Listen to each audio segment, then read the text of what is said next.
প্রিয় দর্শক, আসসালামু আলাইকুম। আজ আমরা জানবো যে ভুলগুলো করলে অজু ও গোসল হবে না।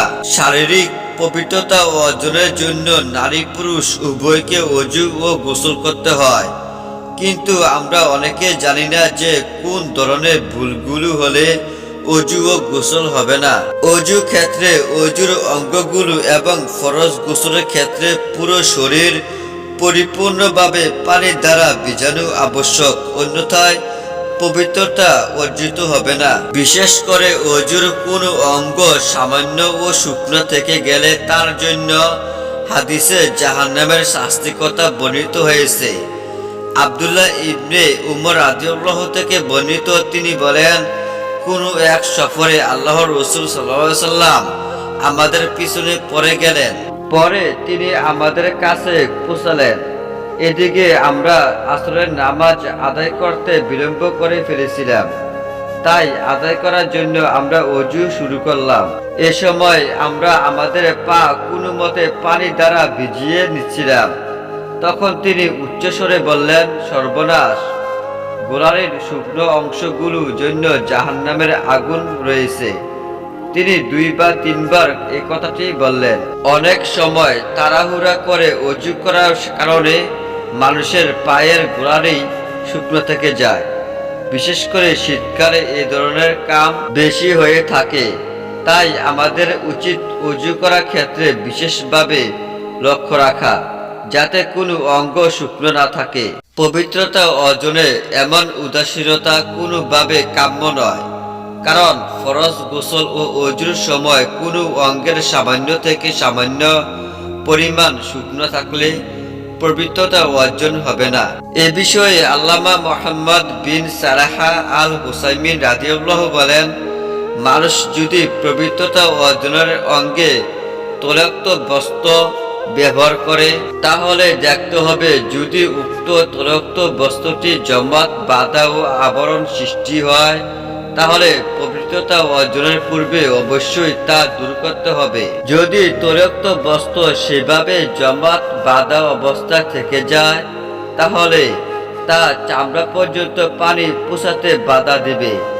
এতে করে তখন পবিত্রতা শুদ্ধ হবে না। কিন্তু যদি তৈলাক্ত বস্ত্রটির কোনো আবরণ না থাকে এবং পবিত্রতার অঙ্গগুলো উপরে সেগুলো চিহ্ন অবশিষ্ট থেকে যায়, তাতে কোনো ক্ষতি নেই। কিন্তু এই অবস্থায় ওই অঙ্গের উপর হাত ফিরিয়ে নেওয়া গুরুত্বপূর্ণ, কেননা সাধারণত তৈলাক্ত বস্ত্র থেকে পানি আলাদা থাকে। সুতরাং হতে পারে পবিত্রতার ক্ষেত্রে পুরো অঙ্গে পানি পৌঁছাবে না, তা সাবধান। তবে এই অবস্থায় অজু বা গোসলের সময় যথাসম্ভব হাত দিয়ে অজু স্থানগুলো ও শরীরের বিভিন্ন স্থান ভালো করে ঘষে নেওয়া উচিত, যেন যথা স্থানে পানি পৌঁছাতে সন্দেহ না থাকে। যেমন শীতের সময় অজু বা গোসল করলে অজুর অঙ্গ প্রত্যঙ্গগুলো এবং শরীরের বিভিন্ন অংশ ভালোভাবে ঘষে নিতে হবে।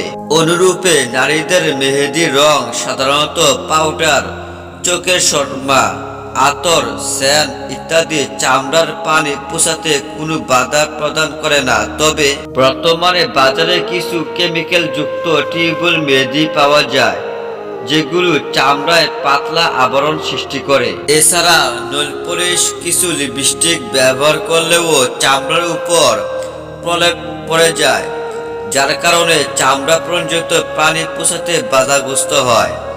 এই ধরনের ক্ষেত্রে অজু ও গোসলের পূর্বে এগুলোকে ভালোভাবে তুলে নিতে হবে। দেওয়ালে লাগানো রং, মোবিল, আঠা জাতীয় বস্ত্র ইত্যাদি শরীরে লাগলে তা জমাটবদ্ধ হয়ে শরীরে আবরণ সৃষ্টি করে। সুতরাং অজু ও গোসলের আগে এগুলোকে তুলে ফেলতে হবে। যেসব ক্রিম, চর্বি জাতীয় তৈলাক্ত বস্ত্র শরীরে লাগানোর ফলে চামড়ার উপর আবরণ পড়ে, সেগুলো ব্যবহার করলে অবশ্যই অজু ও গোসলের সময় সেই আবরণ ভালোভাবে ধুয়ে ফেলতে হবে। মোট কথা, অজু শুদ্ধ হওয়ার জন্য অজুর অঙ্গ প্রত্যঙ্গগুলো এবং গোসল শুদ্ধ হওয়ার জন্য শরীরের সর্বস্থানে পানি পৌঁছানো আবশ্যক। অন্যথায় পবিত্রতা অর্জিত হবে না।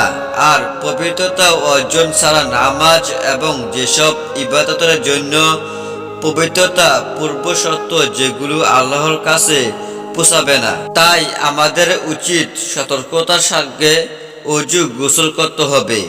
আল্লাহ যেন আমাদের ভালোভাবে অজু ও গোসল করার তৌফিক দান করেন। প্রিয় দর্শক, আপনি যদি এমন ভিডিও আরো পেতে চান তাহলে আমাদের চ্যানেলটি সাবস্ক্রাইব করে পাশে থাকবেন। ধন্যবাদ।